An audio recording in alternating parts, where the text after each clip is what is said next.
Lord of the Mysteries. Chapter 539. Late Night Operations. When an outsider picks up that holy sword, God will walk the land again. But what happens if the holy sword shatters? These two sentences echoed in the minds of Colott and Edmonton. The matter was completely in the gaps of their knowledge. For a few seconds they stared at the shattered holy sword, their expressions dull while they remained speechless. They couldn't believe that the holy sword, which had only been touched by an outsider in the evening, had suddenly shattered. What does this mean? What does it represent? The two of them didn't dare to think too deeply about it. They felt as if they had returned to the very beginning. Back then, one of the secret bases of the resistance had been discovered by the lone military. They were raided without any warning, and this resulted in their fathers being killed in that massacre. Their female relatives were abducted and sold to different places. Before receiving the grievous news, the feelings Colott and Edmonton felt that day mirrored what they felt today. They felt heavy, confused, expectant, and unease, all of them mixing to form an intense pressure. Return to the forest, find the high priest, and figure out the reason. Perhaps this is the latest revelation from God. Colott turned his wheelchair and said in a deep voice. Edmonton immediately stood up, saying to his remaining subordinates, "Continue searching for those blasphemers, but do not stay here. Also, instruct the believers outside not to hold any rituals or even pray." The unexpected change in events made him extra vigilant.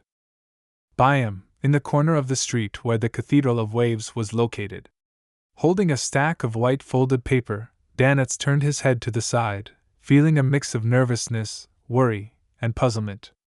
"You mean that I'm to post them in different parts of the street, and finally post it on the main door of the Cathedral of Waves?" He was very afraid that the door of the cathedral would suddenly open and a group of fist-brandishing priests and bishops would rush out, immediately attacking them without even asking why he had posted the poster. Klein maintained his coldness and said, "Yes." His original plan was to hand the matter of Sea God Calvetua over to Mr. Hangman, so that he could warn the Church of Storms. However, considering that he still held the secret of Bansi Harbor, and he might even have reported the matter, it would be easy for him to arouse suspicion with another piece of important information in such a short period of time. As for the solution, it was very simple. He could post a few posters on the mandated Punisher's front door so that they could see it as soon as they came out.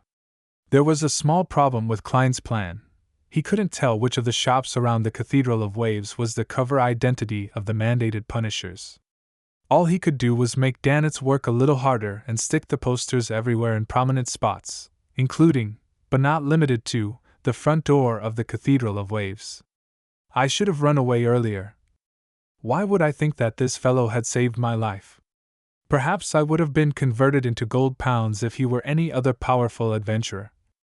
No, who would have imagined that this lunatic would so easily resolve the sea god's curse?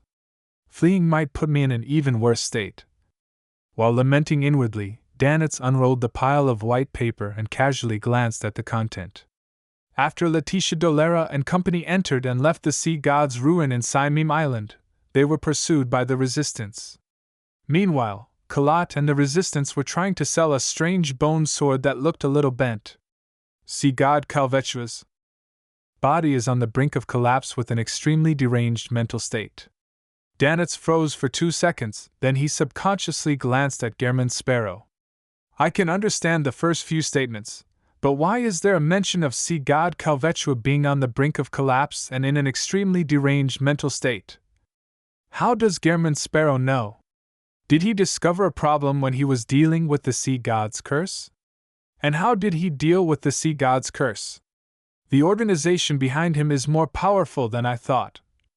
Could it be that it's similar to the Aurora Order, in which they serve a real deity?" The more he thought about it, the more Danitz trembled in fear. The first time he heard of the Aurora Order had originated from a robbery at sea. Back then, it was the first time he saw his captain's serious expression. After that, he was taught some so-called general knowledge of the mysterious world.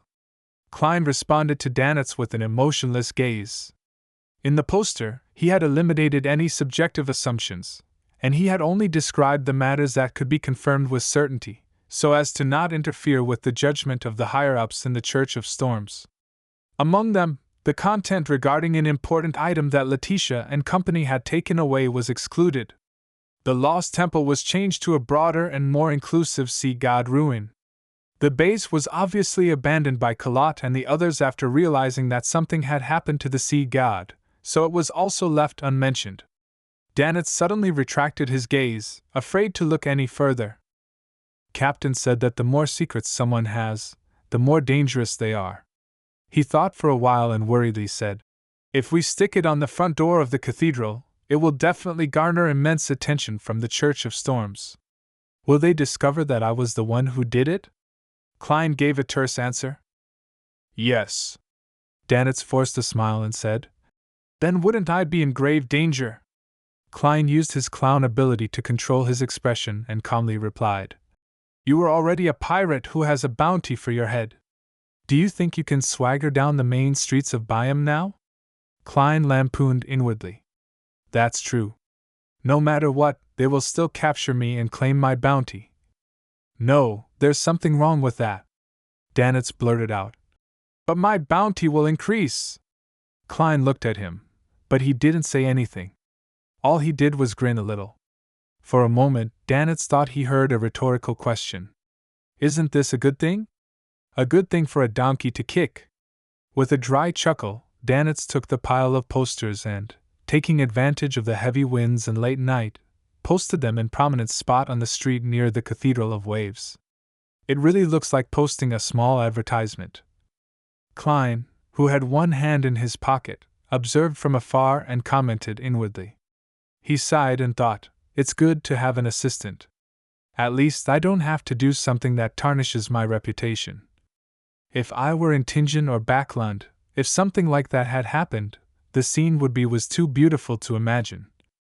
Danitz finally reached outside the Cathedral of Waves, plastered the poster on the front door, clenched his fist, and pounded on the door.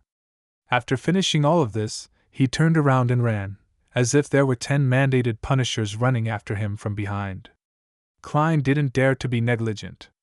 He pulled out a paper figurine, shook it off, and burned it to ashes before briskly walking to another street. After his recent encounters with the mandated punishers, he had a deep understanding of their style, and he didn't dare to be the slightest bit careless. It was only when they were far away from the Cathedral of Waves that they slowed down and regained their normal walking speed. Danitz had a good constitution. His face wasn't flushed nor was he panting. He was slightly puzzled and asked, "Why didn't you just write to the police or throw it in the Governor General's office?" Before Klein could reply, he had already realized why. That's right.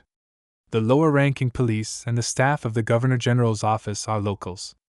They might very well pity the resistance, or might be clandestine believers of Sea God. As they were talking, they turned a corner and saw an extremely large red building in front of them. The inside was brightly lit, and music could be heard from within. People and carriages streamed in and out the door.